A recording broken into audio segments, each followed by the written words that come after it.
Wyra municipal elections బరిలో 2వ ward నుండి ప్రాతినిధ్యం వహిస్తున్నటువంటి తిరుపతి సీని గారు అలాగే వారి సతీమణి శివకుమార్ గారు మనతో ఉన్న ప్రస్తుతం.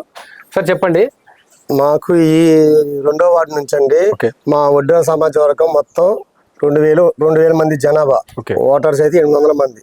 మెయిన్ సమస్య ఏంటంటే శ్మశానం సమస్య. ఎవరు వచ్చినా కూడా శ్మశానం గురించి పరిష్కరించట్లా.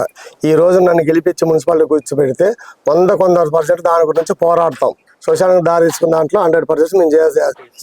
సీసీ రోడ్డు కానీ, బోరు కానీ, మరి రేకుల చెట్టు కానీ అన్ని చేపించదలుచుకున్నాం. అది కాకుండా ఒక సమస్య ఏంటంటే ఈ మున్సిపాలిటీలోని ప్రతి రోడ్లకి డ్రైన్లు, రోడ్లు ఉన్నాయి కానీ సైడ్ డ్రైన్లు, అది పెద్ద సమస్య.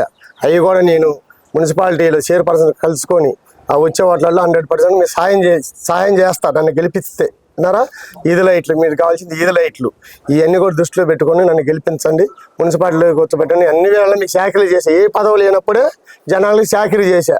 ఈ ఒక్క అవకాశం ప్రజలందరూ దయ ఉంచి వైరా హనుమాన్ బజార్ 2వ వార్డులో నుంచి ప్రజలంతా మాకు కానీ పట్టం కడితే అన్ని వేళ మీకు చాకరీ చేసుకుంటా, మీ లోకల్లో ఉంటా, ఏ అర్ధరాత్రి పిలిచి వచ్చి మీరు సాయం చేస్తా. మీకు తెలుసు నా వల్ల మీరు చాలా మంది సాయం పొందుతున్నారు. ఆల్రెడీ వార్డులో సిట్టింగ్ కౌన్సిలర్ గా ఉన్న ప్రాతినిధ్యం వహిస్తున్నారు. సో మీరు అధికార పార్టీకి వ్యతిరేకంగా ప్రతిపక్షం నుండి పోటీ చేస్తున్నారు. ప్రజల్ని మీ వైపు మొగ్గు చూపడానికి ప్రజలకు మీ మీద ఎటువంటి హోప్ ఉంది? ఎందుకంటే అండి ఈ వార్డులో ఉన్న జనాభాకి ఏ ఇబ్బంది వచ్చినా, ఆపదలు వచ్చినా తిరుపతి అడగండి చెబుతారు. ఆ జనం కూడా అందరూ కూడా మమ్మల్ని కావాలనుకుంటున్నారు. ఆమె గారు పోయినసారి గెలిచింది గీతా గారు. 5 సంవత్సరాలు ఉంది కానీ ఏ పని చేయాల, గెలిచింది పోయి ఖమ్మంలో కూర్చుందండి. ఆమె ప్రజల మధ్యలో లేదు, ఆమెకు మంచి వ్యతిరేకత ఉంది. ఈ వార్డుపై మీకు కమ్యూనికేషన్, ప్రజలకి మధ్య బాండింగ్ ఉందా మీకు ప్రజలకి? ఉందండి బాగా. ఒక ఇంటి కుటుంబ సభ్యునికి చూస్తారు నన్ను అందరూ, ప్రతి ఒక్కరు ఉన్నారా. ప్రతి ఇంటికి ఇంటి కుటుంబ సభ్యునిగా చూస్తారు.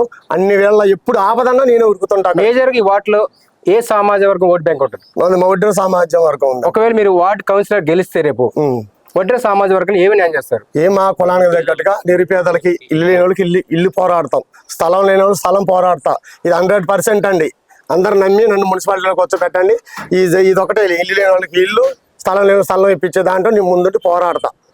గవర్నమెంట్ ఇది 2వ వార్డు నుంచి ప్రాతినిధ్యం వహిస్తున్నటువంటి తిరుపతి సీని గారి కాంబినేషన్ నుంచి తిరుపతి శివకుమార్ గారి వారి యొక్క దయ ఉంచి ఒక్కసారి అవకాశం ఏంటి. 2వ వార్డు ప్రజలందరూ కారు గుర్తు మీద అమౌంట్ మీద ఒకటి వేసి కూర్చోబెట్టండి, మున్సిపాలిటీలో కూర్చోబెట్టండి. మీ శాయశక్తులు అన్ని వేళ నైట్ పగులు చాకరీ చేసుకొని చేస్తా. Thank you. కేసీఆర్ గారి నాయకత్వం కారు గుర్తుకే, కారు గుర్తుకే వర్ధిల్లాలి. కేసీఆర్ గారి నాయకత్వం కారు గుర్తుకే, కారు గుర్తుకే, కారు గుర్తుకే.